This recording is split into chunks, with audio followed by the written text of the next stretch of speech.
So I'll do 3 minutes on each side for the, Woman or child. my statement, I will explain it. Weeks or months.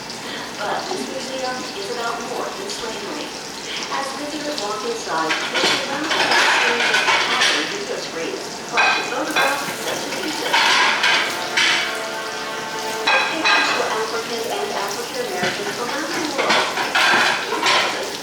This is the museum's largest gallery, and it explores the transatlantic experience.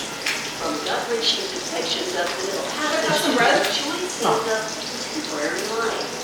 In all, there are 9 galleries with more than 150 historical artifacts. In one, a wall displays the names and ages of Africans who were taken from the homeland. Janeway, 21.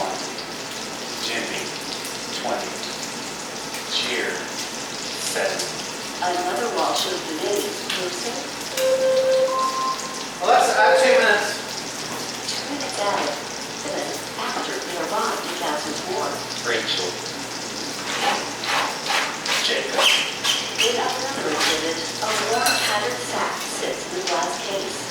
It was given to a 9-year-old girl by her mother before Is that hair? Whose hair is that? To the mother's hair. A reminder for the girl of What is that? Harry. Oh, what is that? The museum CEO. Are you scared of it? You don't want to get it? You're so funny. I personally don't use safe spaces. I do courageous spaces. Matthew says that while the history the museum tells is difficult, the museum's opening is an achievement. When I stand at the edge of the war and look at what we're doing, I'm reminded that this is likely something that we survived for. She hopes the museum will create dialogue about race. I'll give you a black button. At a time No, I got it. when Is your hand dirty? No. intensely controversial, Learning something new is never the enemy.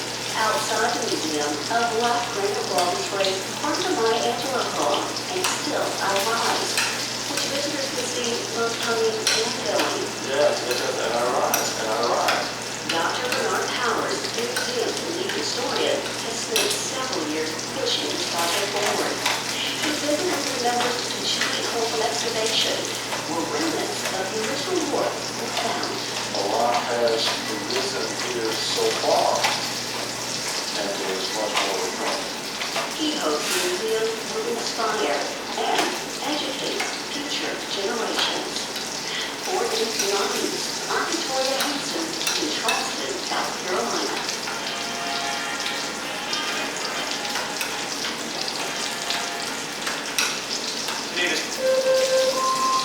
Alexa, add 4 minutes.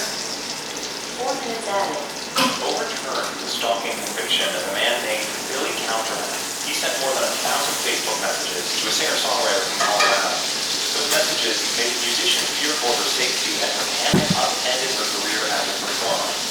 Counterman was sentenced to 4.5 years in prison, and the Supreme Court heard his claim that the messages did not meet the legal standard of a true threat, so the conviction violated free speech rights, he argued.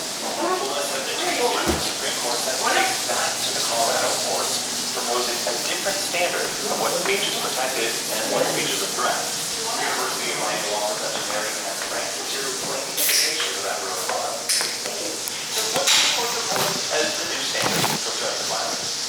The standard that the court gave us was a recklessness standard, which means that Counterman is partly right here, that he's saying there needs to be some sort of subjective mental state on his part before he can be convicted for stalking.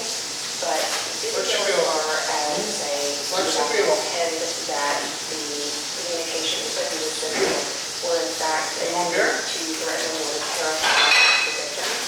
And so the court said the recklessness standard is enough. And so, do you take that to mean the defendant's claim of mental illness might exempt him from consciously understanding the recklessness of his actions? It wouldn't even have to be a mental illness question. As long as you've got someone who could say and prove that what they really intended in their heart of hearts was to communicate in a way that they thought would be welcome. Let's say a person who is deluded into thinking that he's in a relationship with another person when in fact they're not. That would be enough for a court to say, well, he didn't actually think that there would be a risk that this would be perceived as threatening. He thinks it's welcome, and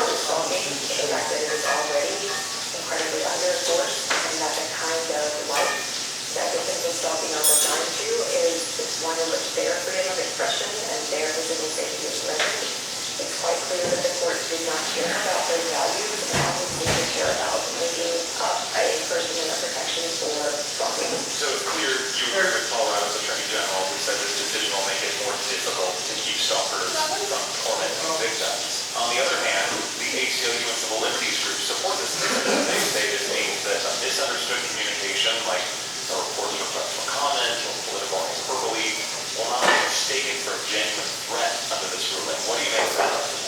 I think that argument really does overlook the fact that we're talking about stalking as a specific form of conduct that is unwanted. And it may be true enough when we're talking about political statements or a one-off comment that someone might make, that the appropriate level and the standard should be something like recklessness or possibly even purpose. But when we're talking about a form of abuse and terrorization, that is really just about that is related to requires a conduct. It's really kind of this kind of standard, because it really is giving anyone a check to stop someone who can just say, I'm believing enough to believe that these things are wrong. That is enough of a revelation. There are two reasons to be definitely simply because you're trying to protect a stray political comment. Does this ruling signal what matters to you about the court's thinking more broadly about free speech and First Amendment? It seems pretty clear that this court is determined to provide First Amendment protections to the worst of the worst. Alexa, how much time's left? You have two timers, an 8-minute timer with less than 10 seconds left. I guess that one. With about 1 minute and 40 seconds left, and a 20-minute timer with about 8 minutes and 40 seconds left. Alexa, stop timer. We have to protect that speech to Alexa, cancel all timers. Canceling all your timers. to completely discount the fact that the freedom of speech of the victims of stalking is being compromised. They're striking a blow for free speech of the You need the butter? terrorize and the stalk into a huge, You want butter in this? especially women and other minorities and other vulnerable groups. Mary Ann Franks is a professor at the University of Miami and president of the Cyber Civil Rights Initiative. Thank you very much. Thank you. Very good. Oh, that's NPR.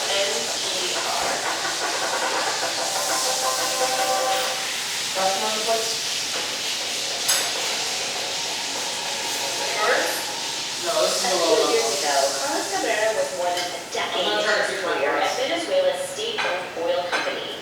He had started there after getting his degree in chemical engineering, and he had advanced to a role as senior project manager, leading a team of 8 people from different departments. This is the go-to company. When I graduated, I always wanted to work there. When Carlos started at the company, he earned the equivalent of $4,000 a month. But by 2017, Venezuela was in the throes of a years-long economic crisis. There was hyperinflation and poverty, and the local currency had basically become worthless. His salary had shrunk from $4 grand a month to the equivalent of just $20. The ones I worked for